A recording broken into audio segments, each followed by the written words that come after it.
With the release of the Lowriders DLC for GTA 5 Online for the next-gen and PC platforms that actually came out today, Rockstar of course released a set of patch notes that came with the update to tell us exactly everything that was changed and added with the DLC. Now some of this is very obvious and some of the new features of course people would already have played with straight off the bat, but some of these things are less obvious and maybe you either haven't had time to play with or might not have noticed at all. So in this video I'm going to be going through some of the top changes and additions that you guys may not have already noticed in GTA 5 Online.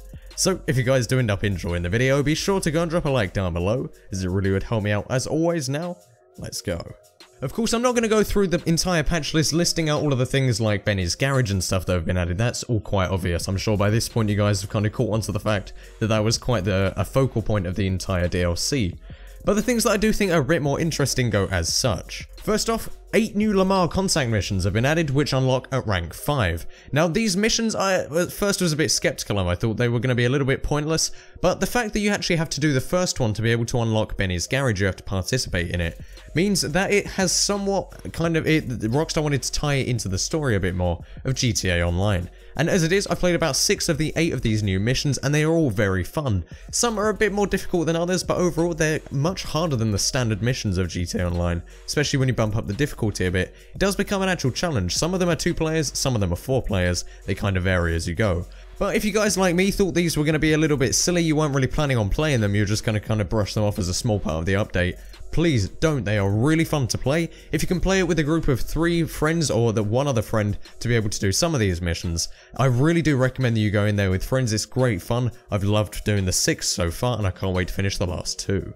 Next up, and I know what you're going to think of this, it's 3 new adversary modes have been added to online. Now, I know that the adversary modes so far have been fun, but nobody really plays them though, which is the biggest problem that I've found so far. But these 3 new ones do seem quite interesting. They're a little bit different from the standard ones that we've had before, which are just straightforward PvP. Here we actually have offense defense. Runners aim to be the first to get to the end of a route. Blockers in faster and more powerful vehicles must block and run opposing runners off of the road, while protecting their runner from the other teams. Now this actually sounds a little bit like the free mode event that we already have, which involves you having to steal a car and people blocking you, and actually keeping you at a higher speed, which is exactly what the second one is. Keep the pace. A race where the speed players have to maintain increases each lap. Dropping below the speed causes players to explode. Sounds really fun. Next we have relay. A 4-team race around the streets of David, in which players take it in turns to compete a lap before tagging a teammate. Non-active drivers wait in the pen to be tagged, whilst active drivers actually have to complete a lap for their team. Now this one actually sounds really fun. I can't wait to play with my friends on this, as it does seem like the kind of thing where you need a bit of communication for to know who's going to go next as such and whatever. And you're actually going to have to then be able to all kind of keep up your own to all kind of build towards the quickest lap times. Also on the topic of races, a new option, Destroy Last Place, has been added to races. The host can set it to be effective each lap every 15 seconds, 30 seconds or every 60 seconds, in which the player in last place will be blown up according to the option selected. This again sounds really fun. It adds a kind of element of competition to races that we didn't always have before. The idea before was that it didn't really matter how far behind you were, especially with things like catch-up. By the end of the race you could kind of be right at the very front, just by the way that the in-game mechanics work. But this looks like if this option is turned on every 15, 30, 60 seconds or every lap, this could really bring in an element of competitiveness, but I can also see a lot more spinning out being done because of this, so take this with a grain of salt. From your interaction menu now you can open all of your doors, turn on the engine and stuff, and even play with the lights and radio to your lowrider or any actual car in GTA Online. But even more, you can actually buy ammo now straight from your interaction menu instead of having to go to a gun shop anywhere around the map. You can choose your weapon category, choose the select weapon, and choose to buy 1 clip of it or 1 rocket or something for the heavier artillery, or you can completely fill up to the max of that particular weapon. Just a nice easy portable way of making sure that you're always stocked up on ammo.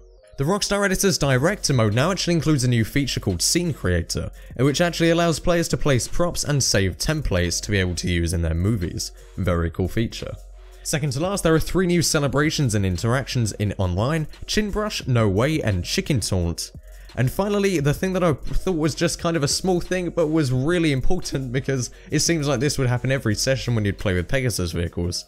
Now, if you call for a Pegasus vehicle and you don't end up using it, or you get maybe the wrong thing called, you can actually call them back once again and replace the existing vehicle without having to go there and destroy it. Just a small change to a very simple mechanic, but I'm so glad that 2 years down the line, Rockstar finally added this into GTA Online. And that's pretty much it for this video for today, guys.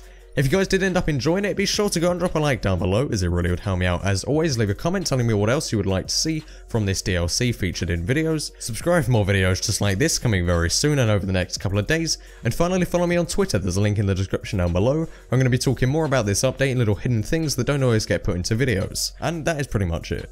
Thank you guys all very much for watching. My name has been Flair, signing out.